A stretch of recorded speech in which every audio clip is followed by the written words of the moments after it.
सुप्रभात बच्चों। आज हम हिंदी का 11वां लेसन दिवस का अवसान अयोध्या सिंह उपाध्याय हरिऔध जी की रचना पढ़ेंगे। आइए जानते हैं अयोध्या सिंह उपाध्याय हरिऔध जी के बारे में। इनका जन्म 15 अप्रैल 1865 निजामाबाद आजमगढ़ उत्तर प्रदेश में हुआ था। हरिऔध जी खड़ी बोली के प्रथम महाकाव्यकार के रूप में जाने जाते हैं। हिंदी साहित्य के विकास में आपकी भूमिका नींव के पत्थर के समान है।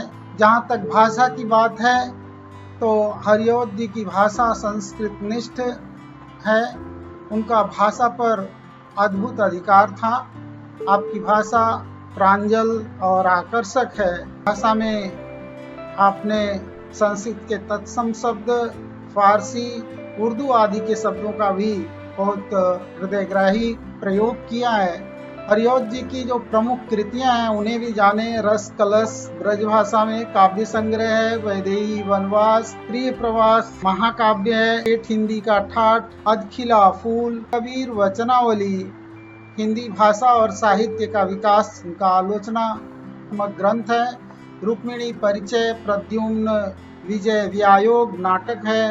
हरिऔध सतसई, कल्पलता, चुभते चौपदे और पारिजात ये आपके मुक्तक काव्य हैं। जहाँ तक महाकाव्य की बात हम करें तो महाकाव्य एक पूरी कथा समेटे होती है अपने आप में, और महाकाव्य में मुख्य चरित्र के जीवन को समग्रता से दिखाया जाता है।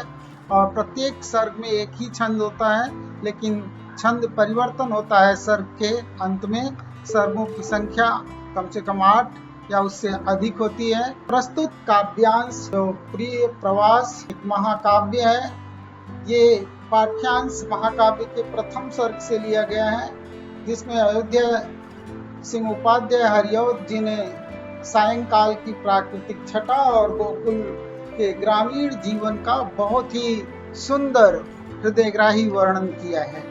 अब आइए हम उनके पदों को पढ़ते हैं। अयोध्या सिंह उपाध्याय जी हरिऔध जैसा प्रिय प्रवास, तो प्रिय कौन? गोकुल गांव में सबसे प्रिय थे कृष्ण, और कृष्ण का ब्रज से मथुरा जाना ये प्रिय प्रवास, और इससे गोकुल के ग्राम वासियों की जो दशा होती है उसका बड़ा सुंदर चित्रण किया गया है। मुख्य रूप से प्रिय प्रवास एक विप्रलंब काव्य है, वियोग से संबंधित। इसमें वियोग की दशाओं का, गोपियों की, ग्वालों की और गोपों की स्थिति का सुंदर वर्णन किया है। प्रिय प्रवास में अयोध्या सिंह उपाध्याय जी ने कृष्ण को भगवान के रूप में नहीं बल्कि एक महानायक के रूप में, एक महापुरुष के रूप में चित्रित किया है। इस तरह से कृष्ण काव्य को एक नवीन दृष्टिकोण दिया है। आइए हम इस कविता का रसास्वादन करते हैं। दिवस का अवसान समीप था, गगन था कुछ लोहित हो चला, तरु शिखा पर थी अब राजती, कमलनी कुल वल्लभ की प्रभा। दिवस का अवसान अर्थात संध्या समय हो रहा था। आसमान में कुछ लालिमा छाने लगी थी और अब सूर्य अपनी किरणों को समेटने लगा था। सूर्य के प्रकाश की किरणें अब सिर्फ और सिर्फ वृक्षों की चोटियों पर ही दिखाई पड़ रही थीं। संध्या काल का बड़ा सुंदर चित्रण।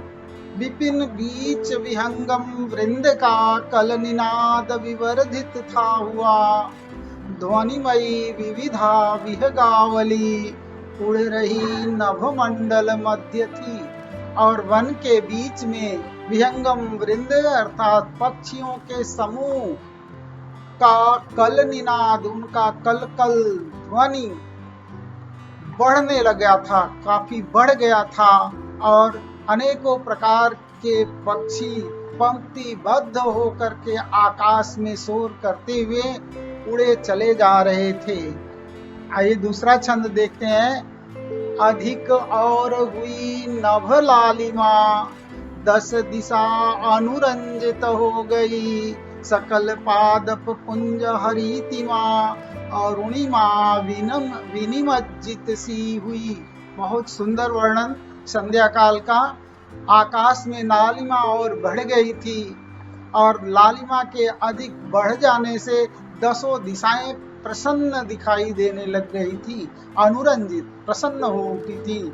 और सारा पेड़ पौधे जितने वृक्षों की हरितिमा है, जैसे लगता था वो लालिमा में नहा उठी हो, अरुणिमा से विनिमज्जित हो गई हो, लालिमा में डूब गई हो। और एक छंद देखें, झलकने पुलिनों पर भी लगी गगन के तल की यह लालिमा, सरी सरोवर के जल में पड़ी अरुणता अति ही रमणीय थी।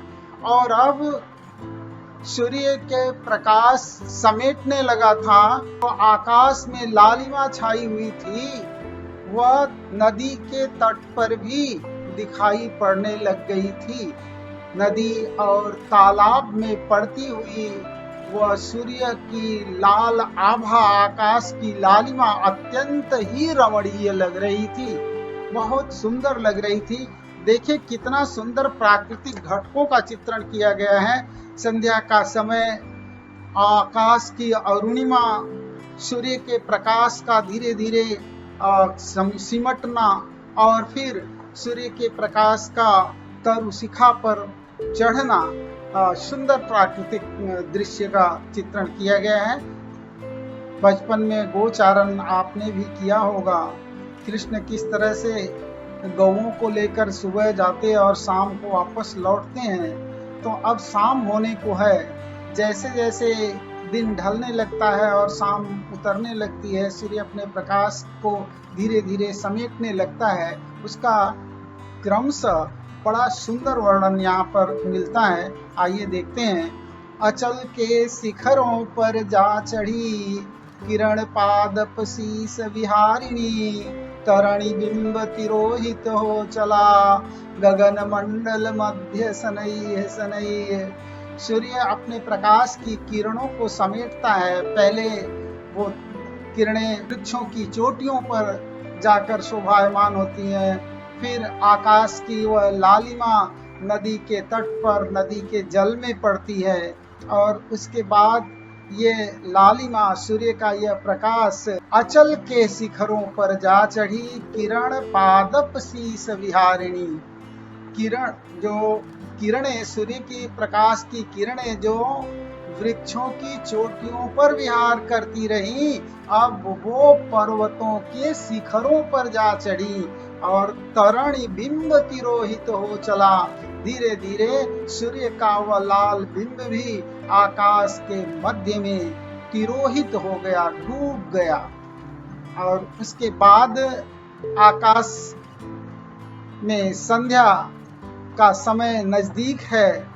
किस प्रकार वन में हलचल बढ़ती है, गायों के लौटने का समय हो गया है, उसका भी जिक्र अगले छंद में देखें।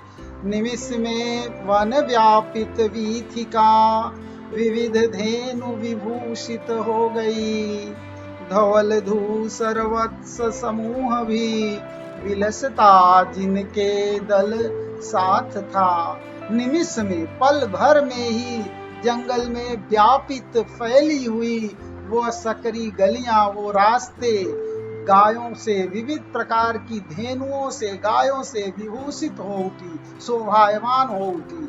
और गायों के साथ उनके धवल धूसर वत्स, उनके बछड़े जो कैसे हैं, सफेद और धूल धूसरित बछड़ों का समूह भी गायों के दल के साथ शोभायमान हो रहा था। अगला छंद देखें। जब हुए समवेत सनैह सनैह सकल गोप सधेनु समंडली, तब चले ब्रजभूषण को लिए अति अलंकृत गोकुल ग्राम को।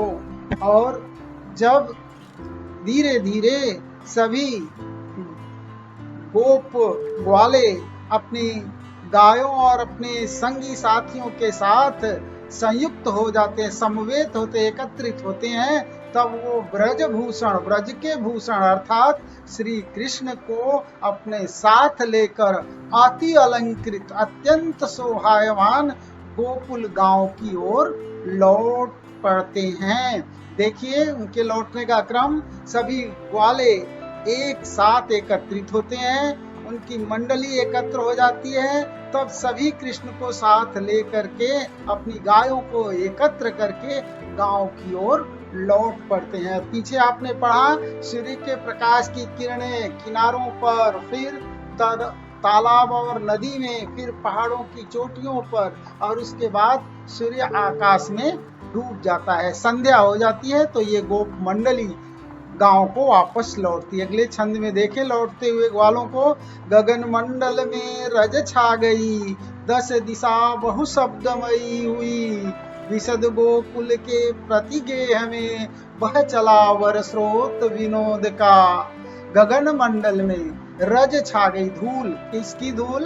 गायों के खुर से, पैरों से उड़ने वाली धूल, जिसको कहते हैं गोरज, ये आकाश में छा गई। और 10 दिशाएं बहुत प्रकार के, अनेक प्रकार के शब्दों से शब्दायमान हो उठी। विस्तृत गोकुल गांव के घर घर में आनंद का स्रोत बह चला, सभी आनंद में मग्न हो उठे। और आगे देखें अगले छंद में, सकल वासर आकुल से रहे, अखिल मानव गोकुल ग्राम के, अब दिनांत विलोकत ही बढ़ी, ब्रजभूषण दर्शन लालसा। सारे दिन सकल वासर, वासर दिन, जो कृष्ण के वियोग में व्याकुल रहे, बेचैन रहे, अखिल मानव गोकुल गांव के सभी लोग जो पूरे दिन कृष्ण की अनुपस्थिति से बेचैन से रहे, अब दिनांत संध्या होते देख करके उनके मन में ब्रज के विभूषण, ब्रज के अलंकार, ब्रज की शोभा, श्री कृष्ण को देखने की लालसा अत्यंत बलवती हो उठती है, बढ़ जाती है। अगला छंद देखें, सुन पड़ा स्वर ज्यों कल वेणु का, सकल ग्राम समुत्सुक हो उठा, हृदय यंत्र निनादित हो गया, तुरंत ही अनियंत्रित भाव से। और जैसे ही गांव वालों को कृष्ण की वंशी का स्वर सुनाई पड़ा, सुन पड़ा स्वर ज्यों कल वेणु का, सकल ग्राम समुत्सुक हो उठे, पूरा गांव उत्सुक हो उठा, विशेष रूप से उत्सुक हो उठा। किसके लिए? कृष्ण के दर्शन के लिए। उन्हें लग गया, आभास हो गया कि कृष्ण अपने सखाओं के साथ लौट रहे हैं, और फिर कृष्ण के प्रति जो प्रेम का अनियंत्रित भाव था, वह भाव उनके हृदय रूपी यंत्र से निनादित हो उठा, प्रसन्नता बिखरने लगी उनकी। आगे देखें अगले छंद में, बहु युवा युवती गृह बालिका, विपुल बालक वृद्ध वयस्क भी, विवश से निकले निज गेह से, स्वदृग का दुख मोचन के लिए। और उसके बाद क्या होता है कि बहुत से युवा युवती बालिकाएं, ढेरों से बालक, वृद्ध और वयस्क भी, जैसे विवश होकर के अपने अपने घरों से निकल पड़े। क्यों निकल पड़े? स्वदृग का दुख मोचन के लिए। अपनी आंखों का जो दुख है वो कृष्ण के दर्शन से दूर होगा, इस मिस सारे गांव के लोग निकल पड़े। और अंतिम छंद देखें, इधर गोकुल से जनता कड़ी, उमगती पगती अतिमोद में, उधर आ पहुंची बलवीर की, विपुल धेनु विमंडित मंडली। इधर कृष्ण के वंशी की ध्वनि सुन करके गोकुल गांव से जनता अत्यंत आनंद के उमंग में पगी हुई, अत्यंत आनंद से में डूबी हुई निकल पड़ती है। और उधर कृष्ण की जोड़ी, कृष्ण के मित्र उधर आ पहुंची बलबीर की, विपुल धेनु विमंडित मंडली, विभिन्न प्रकार की ढेर सारी गायों से मंडित उनकी बलबीर की मंडली श्री कृष्ण आ पहुंचे। बलबीर अर्थात बलदाऊ के वीर कृष्ण। धन्यवाद।